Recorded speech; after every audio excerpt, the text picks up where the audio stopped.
Welcome to our channel. Today we how to subscribe with Podia for digital downloads, beginner guide step by step clearly. To get started, open your web browser and go to the Podia website. Click on the sign up button if you don't have an account yet. Fill in the required information, including your name, email address, and password. Once you've filled in your details, click Create Account. You'll receive a confirmation email. Check your inbox and click the link in the email to verify your account. After verification, log into your Podia account. Navigate to the Products tab on the dashboard. Click on New Product to create a new digital download.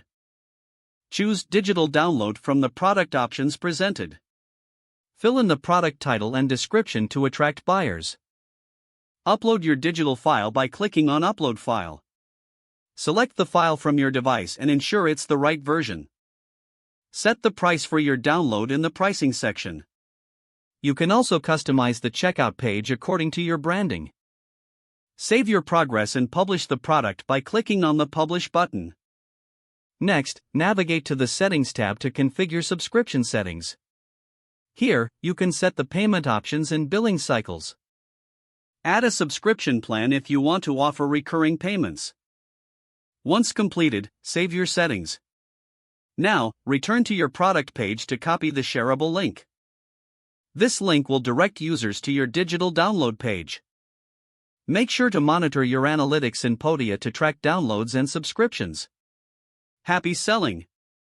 If the page does not load, refresh the browser or try again in a private or incognito window. Make sure you are using the correct email address, then retype it carefully to avoid small typos. If your password is not accepted, use the reset option and create a new strong password you can remember. Check your spam folder for verification or security emails, then complete any requested confirmation steps. Enable two-factor authentication if available to improve account security and reduce unauthorized access risk.